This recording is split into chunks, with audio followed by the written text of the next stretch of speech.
Bureau of immigration and overseas employment की जानिब से अपनी सालाना रिपोर्ट जारी की गई है। ये रिपोर्ट खुशाइन भी है और आने वाले वक्तों में इसके नताइज भयानक भी हो सकते हैं, क्योंकि इसमें बताया गया है कि एक बरस में पाकिस्तान से 8.5 लाख अफराद रोजगार कमाने के सिलसिले में बैरून मुल्क गए हैं।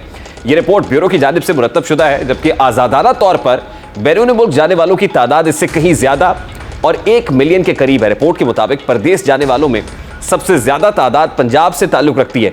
आदाद शुमार के मुताबिक पंजाब से 4,71,000 अफराद मुलाजमत की गरज से बैरून मुल्क गए।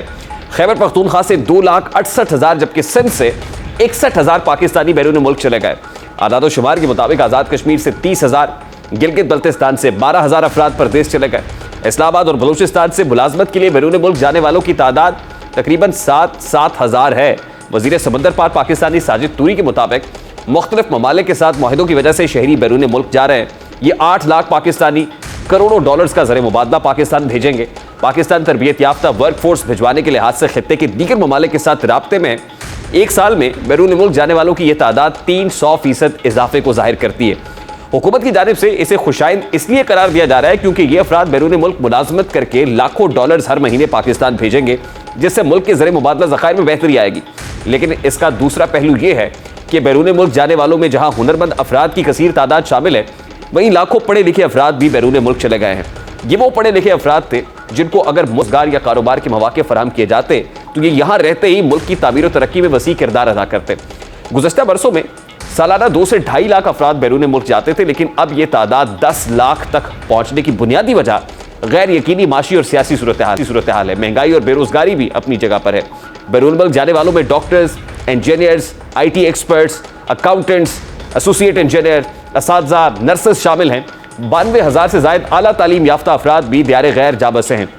बैरून मुल्क जाने वालों में 5,534 इंजीनियर्स, 18,000 एसोसिएट इलेक्ट्रिकल इंजीनियर्स और 2,500 डॉक्टर्स, 2,000 कंप्यूटर एक्सपर्ट्स, 6,500 से ज़ायद अकाउंटेंट्स, 2,600 ज़रई माहिरीन, 13,000 सुपरवाइजर्स, 16,000 मैनेजर्स, 900 से ज़ायद दस्तावेज़ है। इसके अलावा 12,000 कंप्यूटर ऑपरेटर्स, 1,600 से ज़ायद nurses, 21,517 technicians, 10,372 operators, 8,500 painters, 783 artist और 500 से ज़ायद डिज़ाइनर्स शामिल हैं, जबकि 2,13,000 ड्राइवर्स और 3,28,000 मजदूर भी समंदर पार चल दिए हैं। पाकिस्तान की इकोनॉमिक कंडीशन, खासतौर पे पॉलिटिकल इंस्टेबिलिटी जिसकी वजह से इकोनॉमिक अनसर्टेनिटी है, उसकी वजह से ब्रेन ड्रेन भी एक बहुत बड़ा पहलू है जिसको रोकना वक्त की अब जरूरत है। अदालत अपने फैसलों और पार्लियामान अपनी करारदादों से एक दूसरे को भरपूर जवाब दे रहे हैं।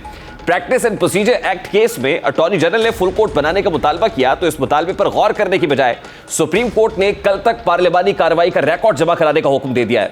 हुकूमत का फुल कोर्ट बनाने का मुतालबा ना माने जाने पर पार्लियामान ने भी अपना इख्तियार इस्तेमाल करते हुए अदालत को रिकॉर्ड ना देने का फैसला किया है और हुकूमती ज़राए के मुताबिक पार्लियामानी कार्रवाई के रिकॉर्ड का स्पीकर असेंबली कस्टोडियन है और कोई जवाज़ नहीं है कि पार्लियामान की कार्रवाई का रिकॉर्ड दिया जाए। आज की समाअत की जब शुरू हुई तो उसमें हुकूमत की जांच को फुल कोर्ट की समाअत सामने मुकर्रर करने की बाकायदा दरखास्त दायर की गई, जिस पर चीफ जस्टिस ने अटॉर्नी जनरल से सवाल किया कि क्या आपने दस्तावेजात जमा करा दिए। इस पर अटॉर्नी जनरल ने कहा कि तवक्को है कि कल तक पार्लियामानी कार्रवाई का रिकॉर्ड मिल जाएगा, जिसके बाद उन्होंने प्रैक्टिस एंड प्रोसीजर बिल पर अपने दलाइल में बताया कि यह मुकम्मल तौर पर इंतजामी मामला है। अदालती इस्लाहात के कानून में बेंचेस की तश्कील और अपीलों का मामला तय किया गया है। अदालती इस्लाहात बिल में वकील की तब्दीली का भी हक दिया गया है। कानून में जो मामला तय किए गए वो इंतजामी नौयत के हैं। फुल कोर्ट के लिए दलाइल देते हुए अटॉर्नी जनरल मंसूर उस्मान आवान का कहना था कि सुप्रीम कोर्ट के रूल्स फुल कोर्ट ने तश्कील दिए थे। सुप्रीम कोर्ट प्रैक्टिस रूल्स में तरमीम भी फुल कोर्ट ही कर सकती है। अदलिया की आज़ादी और रूल से मुतालिक मुकदमा भी फुल कोर्ट को सुनना चाहिए। कानून बराह रास्त उन जजेस पर भी लागू होगा जो मुकदमा नहीं सुन रहे। जस्टिस एजाजुल एहसन ने कहा कि सवाल यह है कि क्या ऐसी कानून साजी के इख्तियारात हैं या नहीं, तरमीम का सवाल नहीं है। जस्टिस मुज़ाहिर नकवी ने सवाल किया कि क्या माजी में supreme court practice and procedure act जैसी कोई कानून साजी हुई है। इस पर अटॉर्नी जनरल ने बताया कि 1973 तक रूल्स बनाने के लिए सदर की इजाजत दरकार थी।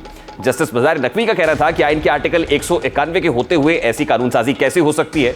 जस्टिस मोहम्मद अली मजहर ने कहा कि आपने अपनी दरखास्त में कहा है कि यह अपनी नौयत का पहला मुकदमा है, इसलिए फुल कोर्ट सुने। जस्टिस आयशा मलिक का कहना था कि हम हर वक्त मामूल के मुताबिक अपनी नौयत के पहले केसेस सुनते रहते हैं। जस्टिस आयशा मलिक का कहना था कि सुप्रीम कोर्ट का कोई भी बेंच कोई भी मुकदमा सुन सकता है। क्या हुकूमत इस केस में फुल कोर्ट का फायदा उठाना चाहती है? क्या हुकूमत चाहती है कि अदालत की अंदरूनी बहस बाहर आए? हर मुकदमा अहम होता है, ये तयन कैसे होगा कि कौन सा केस फुल कोर्ट सुने? क्या अदलिया की आज़ादी का हर मुकदमा फुल कोर्ट ने सुना था? अटॉर्नी जनरल ने जवाब दिया कि इफ्तिखार चौधरी केस समेत कई मुकदमात फुल कोर्ट ने सुने हैं। चीफ जस्टिस का कहना था कि 1996 से अदलिया की आजादी के मुकदमात सुने जा रहे हैं, बजाहिर ये हुकूमत का केस नहीं लगता कि फुल कोर्ट बनाई जाए।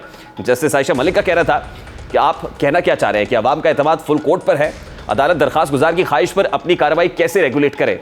अटॉर्नी जनरल ने कहा कि यह दुरुस्त है कि अदलिया की आजादी के तमाम मुकदमा फुल कोर्ट ने नहीं सुने। जस्टिस मुनीब अख्तर का कहना था कि रूल्स बनाने का इख्तियार फुल कोर्ट को इंतजामी उमूर में है। अगर किसी 3 रुकनी बेंच के सामने रूल्स की तशरीह का मुकदमा आ जाए तो क्या वो भी फुल कोर्ट को सुनना चाहिए। जस्टिस आयशा मलिक का कहना था कि आपकी यह मंतक समझ से बाहर है कि फुल कोर्ट का फैसला अच्छा और 3 रुकनी बेंच का बुरा होगा। जस्टिस एजाजुल एहसन का कहना था कि क्या आपका मुद्दा यह है कि रूल्स फुल कोर्ट ने बनाए तो तशरीह भी वही करे।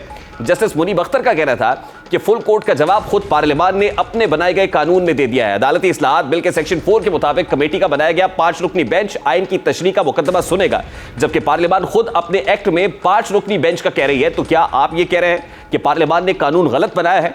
अटॉर्नी जनरल का कहना था कि अदालत ने तो इस कानून पर अमल दरामद से रोक रखा है। जस्टिस मुनीब अख्तर का कहना था कि अगर हुक्म इब्तिदा ना होता तो फुल कोर्ट की इस्तदा कहां जाती। अटॉर्नी जनरल मंसूर उस्मान अवान का कहना था कि फुल कोर्ट की इस्तदा केस की मुनासबत से की जा सकती है। कानून में कम से कम 5 जजेस का लिखा है। जस्टिस मुनीब अख्तर ने कहा कि क्या लाहौर हाई कोर्ट में फुल कोर्ट में 60 और सिंध हाई कोर्ट में 40 जजेस समाअत करेंगे। इस पर अटॉर्नी जनरल ने कहा कि अदालती इस्लाहात बिल हाई कोर्ट में चैलेंज नहीं, इस पर बात नहीं करूंगा। जस्टिस एजाजुल एहसन का कहना था कि सुप्रीम कोर्ट ने फैसला दिया तो हाई कोर्ट्स फुल कोर्ट बनाने की पाबंद होंगी। जस्टिस मुनीब अख्तर ने कहा कि अगर सूबाई असम्बली भी इस नौयत का कानून बना दे तो क्या पूरी हाई कोर्ट मुकदमा सुनेगी। जस्टिस आयशा मलिक का कहना था कि फुल कोर्ट तश्कील देने की दरखास्त काबिल समाअत होने पर भी सवाल है, क्या ऐसी दरखास्त इंतजामी सतह पर दी जा सकती है।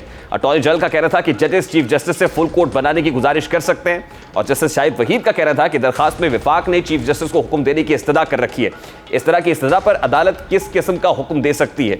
चीफ जस्टिस का कहना था कि विफाक की इस्तदा अच्छे अल्फाज में नहीं लेकिन समझ चुके हैं। अटॉर्नी जनरल ने कहा कि जुल्फिकार अली भुट्टो ने अपनी फांसी के मुकदमे में बेंच पर एतराज किया था। जुल्फिकार अली भुट्टो केस में जज पर एतराज हुआ और 9 रुकनी फुल कोर्ट ने मुकदमा सुना। जस्टिस मुजाहिर नकवी ने कहा कि आप जिस फैसले का हवाला दे रहे हैं इसमें वजूहात भी दी गई थी, जिस पर अटॉर्नी जनरल मंसूर उस्मान अवान का कहना था कि अदालती फैसला मुस्तकबिल के लिए होता है। 20 साल बाद शायद जमीनी हकायक और आइन मुख्तलिफ हो, इस्तदा है अदालत फुल कोर्ट बनाए। हुकूमत की तरफ से फुल कोर्ट बनाने की इस्तदा की गई है, अदालत की तरफ से अपने रिमार्क्स दिए गए हैं और इसके बाद ये जो मामला है वो 3 हफ्ते के लिए मुलतवी हो गया है।